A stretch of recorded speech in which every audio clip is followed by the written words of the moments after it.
सुप्रभात विद्यार्थी मित्रों। हमारा ग्रामर का दूसरा जो टॉपिक है वो है वर्ण विचार और उच्चारण। और यहाँ पे वर्ण विचार की जब बात आती है तो आगे जैसे कि मैंने बताया था वहाँ पे हमें स्वर और व्यंजन दोनों की ज़रूरत पड़ेगी।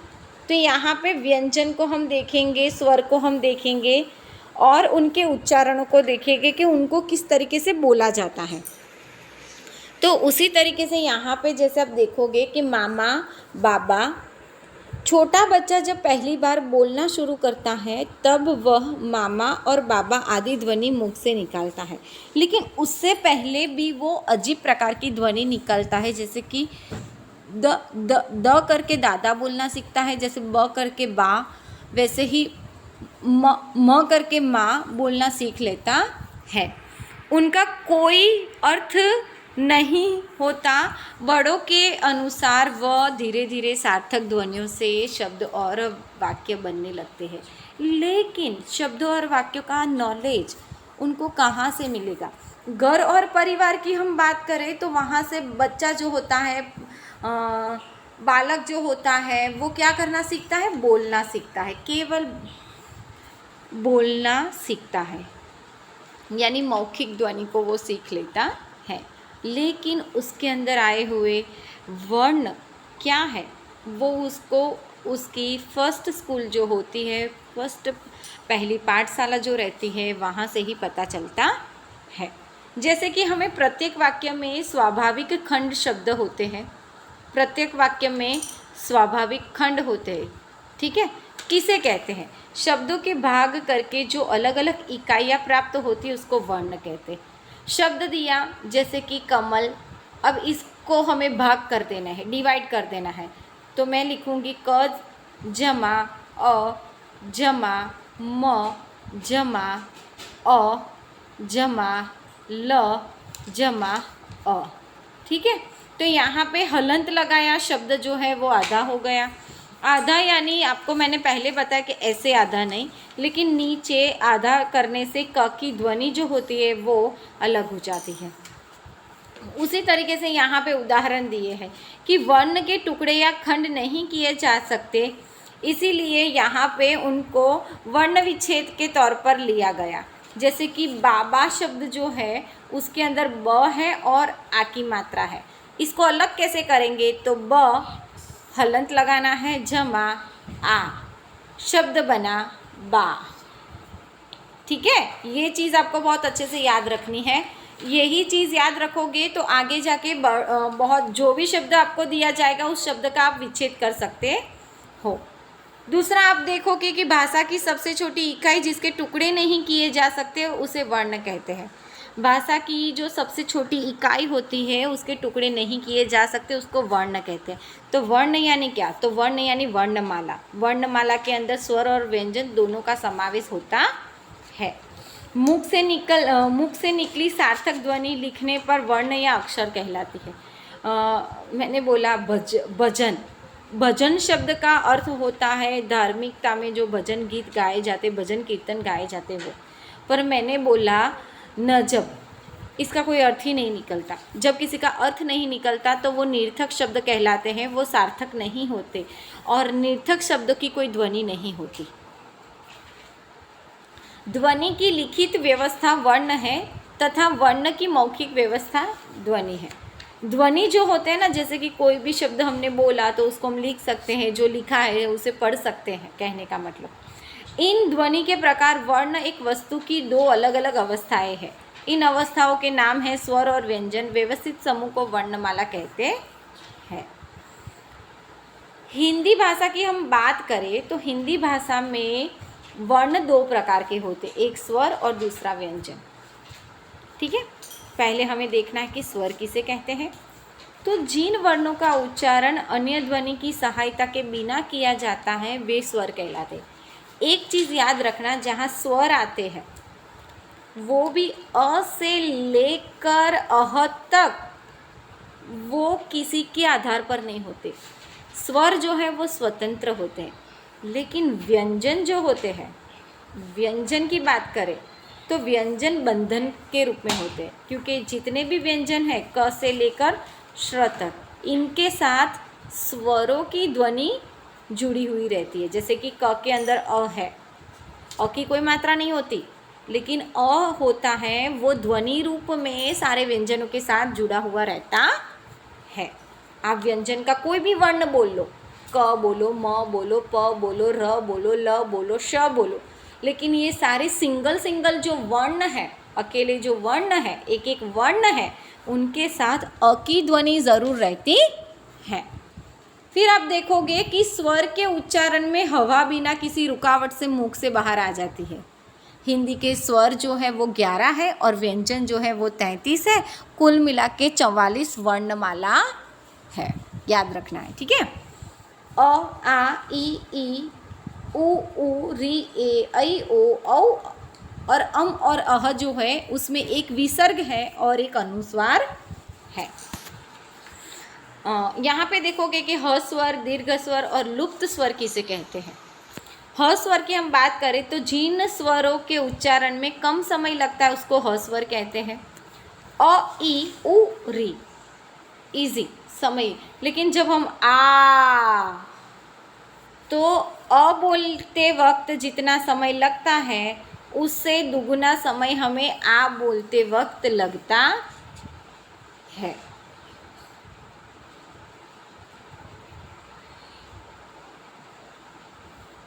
ठीक है।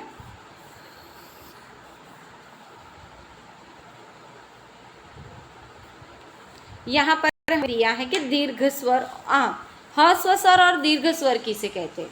ह स्वर में आपने देखा, अ देखा, ई देखी, फिर उ देखा और री देखा, ठीक है। इनकी मात्रा इसकी नहीं होती, इसकी ये होती, इसकी ये होती और इसकी ये होती है। ये दीर्घ यानी दीर्घ स्वरों की मात्रा है, अरे सॉरी, ह स्वरों की मात्रा है।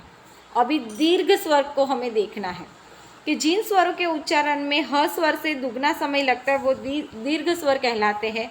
आ, बड़ी ई, उ, ए, ऐ, ओ, औ। आ की मात्रा, ई की मात्रा, उ की मात्रा, एक मात्रा ए की, दो मात्रा ऐ की, ओ की मात्रा, औ की मात्रा। जहाँ इन मात्राओं का दीर्घ रूप में उच्चारण होता है, उसका रूप बदलता है, तब वो दीर्घ स्वर कहलाते हैं। लुप्त स्वर की हम बात करें तो जिन स्वरों के उच्चारण में दीर्घ स्वर से अधिक समय लगता है वे लुप्त स्वर कहलाते हैं। ओम, ओम, ओ की मात्रा तो है लेकिन म साथ में जुड़ता है, उसको बहुत लंबा खींचना पड़ता है, तब ओमकार का नाद निकलता है। सुनो, ओ, सुनो, ऐसे। तो यहाँ पे ओम और सुनो आदि शब्द का उच्चारण होता है वो लुप्त स्वर के अंदर हो जाता है। जैसे अंग्रेजी में कुछ साइलेंट वर्ड होते हैं वैसे। कुछ ध्वनियाँ स्वर की भांति स्वतंत्र होने पर भी उनकी श्रेणी में नहीं आती। जिन ध्वनियों के आरंभ में स्वर और अंत में व्यंजन का प्रयोग हो उन्हें अयोगवाहक वर्णमाला में स्वर के बाद लिखी जाती है। अम और अह। अम अनुस्वार, बिंदी, अह विसर्ग जो शब्दों के बाजू में लगाया जाता है, ठीक है। अनुस्वार की बात करें, जिस वर्ण का उच्चारण करते समय हवा केवल नाक से निकलती है उसे अनुस्वार कहते हैं। इसके लिए इस वर्ण के ऊपर बिंदी का चिन्ह है, बिंदी का चिन्ह ऐसे। अंदर, बंदर, सुंदर, अंग, संगति, संगीत आदि। अनुनासिका, जिस वर्ण का उच्चारण करते समय हवा नाक और मुख दोनों से निकलती उसे अनुनासिका कहते हैं। इसके लिए वर्ण चंद्र बिंदु के रूप में माना जाता है, ठीक है। जैसे कि आँख लिखना है, चांद लिखना है, हंसी लिखनी है, बाद लिखना है आदि। अब आए विसर्ग की बारी। विसर्ग यानी अह। इस ध्वनि का उच्चारण ह के समान होता है, अ के साथ जोड़कर अह की ध्वनि की तरह लिखा जाता है और इसका प्रयोग शब्द के अंत में किया जाता है, जैसे अतः, स्वतः, प्रातः, प्रायः, पुनः आदि। एक और ध्वनि दी है आगत ध्वनि, जो शब्दों के ऊपर सिर्फ अर्धकार होता है। अर्धचंद्रकार, चंद्रकार, चंद्र बिंदु, बिंदु शब्द का प्रयोग मैंने नहीं किया यहाँ पे, अर्धचंद्र बोला, ठीक है। तो जैसे कि बाल, डॉक्टर, ऑफिस, ऐसे शब्द के ऊपर जब अर्धचंद्र लगता है तब वो आगत ध्वनि का रूप ले लेते हैं। स्वरों की मात्राओं को देखना है, स्वरों की मात्राओं को देखेंगे, ये टेबल को आप अच्छे से देखोगे, ध्यान से पढ़ोगे इसे तो आपको समझ में ज़रूर आएगा। स्वरों का प्रयोग जब व्यंजनों के साथ किया जाता है तब उनका स्वरूप बदल जाता है। इसके मृत स्वरूप के लिए जिन चिन्हों का प्रयोग किया जाता है उन चिन्हों को मात्रा कहते हैं। अ के अलावा सभी स्वरों की मात्रा होती है, अ की मात्रा नहीं होती, इसीलिए इसके साथ कोई मात्रा नहीं है, इसीलिए इसका वर्ण विच्छेद भी अ के साथ हुआ है। आ की मात्रा ऐसी है, खड़ी पाई, गाना दिया है तो घ जमा आ जमा न जमा आ शब्द बना गाना। ई की मात्रा, बड़ी की मात्रा, ऊ, बड़ा ऊ, री, ए, ऐ, तो ऐसे करके सारे यहाँ पे स्वर और स्वरों की मात्रा और स्वरों की मात्राओं से बने उसके शब्द और शब्दों का विच्छेद किया हुआ यहाँ पे आपको देखने को मिलेगा। लिख, 20, सुन, फूल, कृपया, मेला, थैला, सोना, कौन, किस तरीके से उसका उपयोग किया है, किस तरीके से उसका विच्छेद किया है, वो आपको यहाँ देखने को मिलता है। यहाँ पे देखो, जानने की कुछ बातें हैं। इन उदाहरणों से स्पष्ट है कि अ को छोड़कर सभी स्वरों की मात्रा होती है, वो मैंने आगे बता दिया। कुछ मात्राएं व्यंजनों के ऊपर तो कुछ उसके साथ, कुछ उसके नीचे लगाई जाती है।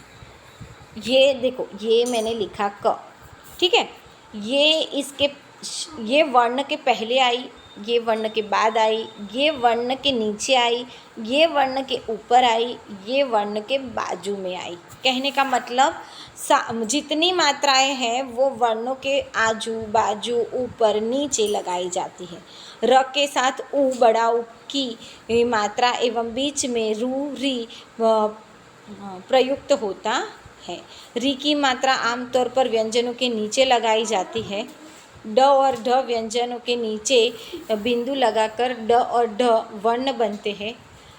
नुक्ता का प्रयोग अरबी फारसी भाषा में आए शब्दों के साथ किया जाता है। अंग्रेजी भाषा में आए शब्द चंद्र, अर्धचंद्राकार का प्रयोग किया जाता है। यानी कौन कहाँ पे किस तरीके से प्रयोग किया जाता है उसकी बात हमें यहाँ पे बताई गई है।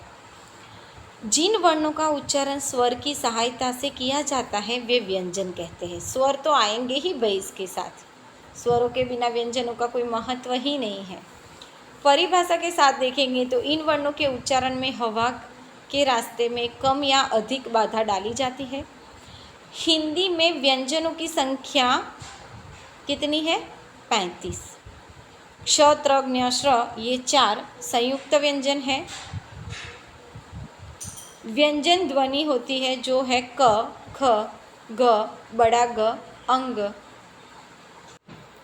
जैसे कि ध्वनि जो होती है वो क, ख, ग, बड़ा ग, अंग, च, छ, ज, बड़ा ज, न्य, ट, ठ, ड, ढ, अण, त, थ, द, ध, न, प, फ, ब, भ, म, य, र, ल, व, क्ष, क्ष, स, ह, श, त्र, ज्ञ, श्र। ये जो है उसको पंचम वर्ण कहते हैं, जो इन वर्ण वर्ग के अंत में जोड़ा जाता है। ये क का वर्ग, क के वर्ग में क्या आएगा? क वर्ग के अंदर कितने वर्ण आएंगे? 5। कौन कौन से? तो क, ख, ग, बड़ा ग, अंग, उस तरीके से, ठीक है। फिर च वर्ग, त वर्ग, ट वर्ग, प वर्ग, उसी तरीके से उसका प्रयोग होगा। संयुक्त व्यंजन की हम बात करें तो संयुक्त व्यंजन एक से अधिक व्यंजनों के मेल से बने व्यंजनों को संयुक्त व्यंजन कहते हैं। जैसे कि मुझे क्ष बनाना है लेकिन इसके अंदर 2 वर्णों का समावेश है। कौन से 2 वर्ण? तो एक है क, क्ष जमा अ, तो इन तीनों को मिला के बना क्ष। तो क्ष से बना शब्द क्षमा, क्षत्रिय। वैसे त्र के अंदर त और र है, अ की ध्वनि त्रिशूल पत्र। ज्ञ के अंदर ज, निय, अ, ज्ञान, प्रज्ञा। श्र तो शलगम का स, र और अ तो श्रमिक, श्रद्धा आदि।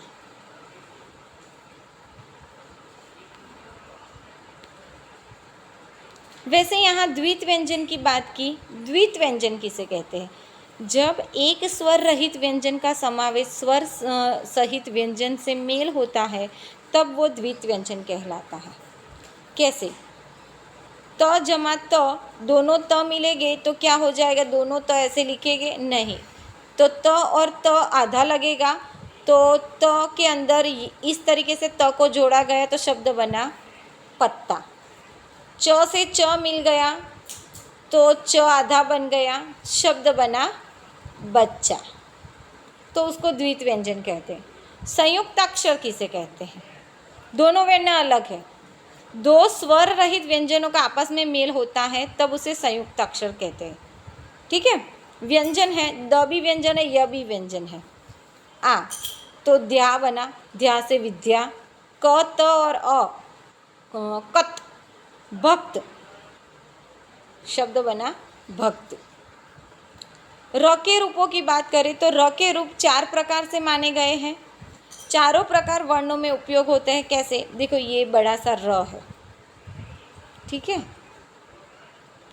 अभी इस र के रूप कितने हैं? एक उसका रकार है, एक उसका पदेन है, ये भी पदेन है, और एक शब्द के नीचे लगता है जो री के रूप में लगता है। इतनी चीज़ें होती है शब्दों के ऊपर। जैसे कि यहाँ पर्व लिखना है तो भी र का प्रयोग करेंगे, प्रश्न लिखना है तो भी इसका उपयोग करेंगे, ट्रक क लिखना है तो इसका उपयोग करेंगे।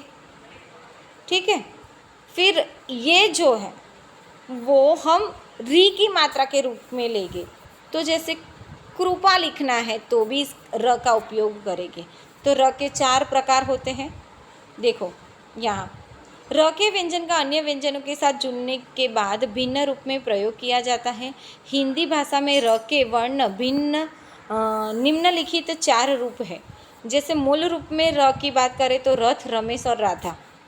रेफ जो होता है उसको कहते हैं रकार, ऐसे लगाया जाता है। पर्व, सूर्य, आगे समझाया वैसे। देखो, प जमा अ जमा र जमा व जमा अ, पर्व। ध्वनि तो उसकी भी निकलती है। फिर उसका आया र का वाला व्यंजन स्वर रहित जो व्यंजनों को पूरा लिखा जाता है, र को इस व्यंजन के रूप में लगाया जाता है। जैसे कि प्रथम क्रमः प जमा र जमा अ जमा थ जमा अ जमा म जमा अ, तो प्रथम। जिन व्यंजनों का आकार नीचे से गोल होता है उन्हें र के नीचे लगाया जाता है। ट्रम, ट्रेन, ट्रक आदि। घ जब श के साथ र जुड़ता है तो श्र बन जाता है। हाँ, चौथा ये मान लेना। और श के साथ र जुड़ता है तो स्त्र बन जाता है। तो यहाँ पे र का जो अंतिम वर्ण है वो श्र और स्त्र के साथ लेना है। तो श्रम, श्री, श्रोत ऐसे शब्द का प्रयोग होगा। सहस्त्र, शब्द से स्वर और व्यंजन वर्णों का अलग अलग करना वर्ण विच्छेद कहा जाता है। विच्छेद का अर्थ ही होता है अलग कर देना। किसे अलग करना है? कोई एक शब्द दिया कमल, उस शब्द को अलग करना।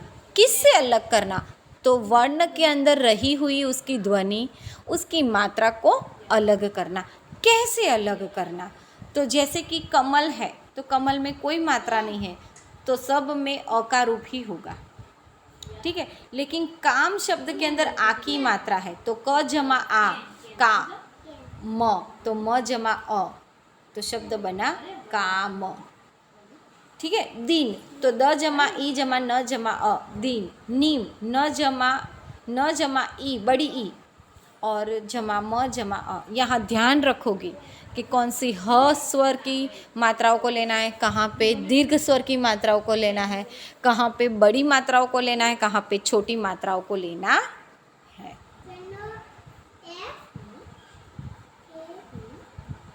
देखो, इसी तरीके से यहाँ पे गुलाब यानी ऊ की मात्रा के साथ अलग किया हुआ है। यहाँ बड़ी ऊ की, री की, एकी, ऐ, मोर, मौन, कर्म, ग्रह, स्वाद, पत्ता। इन सारी मात्राओं के साथ सारे शब्दों का वर्ण विच्छेद यहाँ पे दिया है। आप पढ़ोगे, आप अच्छे से समझ पाओगे।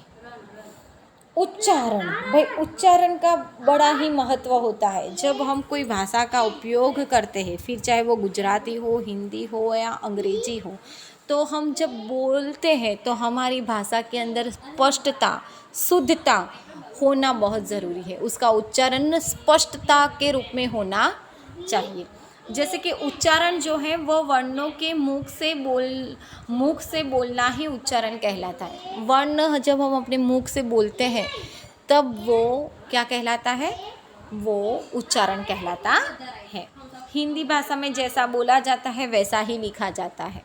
मैं जैसा बोलूँगी कि कौवा, तो कौवा ही लिखा जाएगा, फिर क ओ वा नहीं लिखा जाएगा। वो गलत है, वो निर्थक शब्द है जिसका कोई अर्थ नहीं है। भाषा को शुद्ध लिखने के लिए उसका शुद्ध उच्चारण आवश्यक है, आगे बताया मैंने।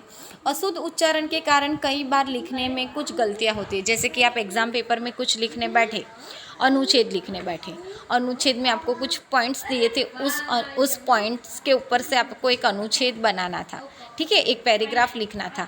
लेकिन जब आप लिखने बैठे तो आप दिमाग में बहुत सारी बातें चल रही है, आप सोच बहुत कुछ रहे हो, लेकिन जब आप लिखने जाते हो तो उसका रूप बदल जाता है, मात्राएं बदल जाती है, शब्द बदल जाते हैं, लिखना क्या चाहते थे और लिख क्या रहे हो।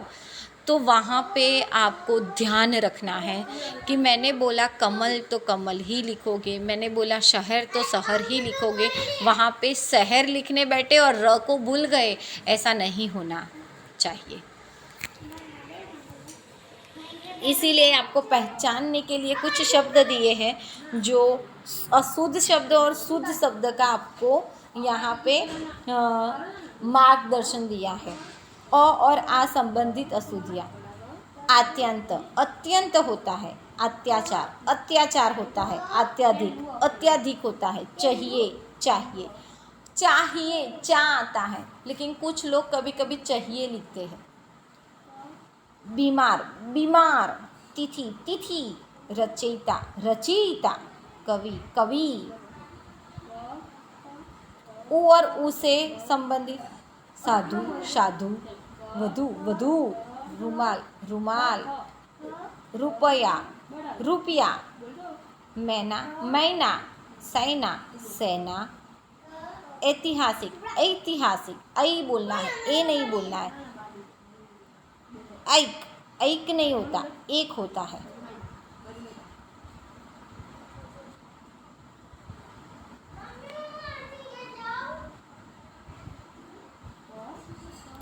पड़ोसी, पड़ोसी होता है। लौकिक, लौकिक। औरत, औरत। औषधि, औषधि। त्योहार, त्योहार। कर्ण, कर्ण आता है, न का रूप अण के साथ जोड़ दिया। किरण, किरण। वीणा, वीणा।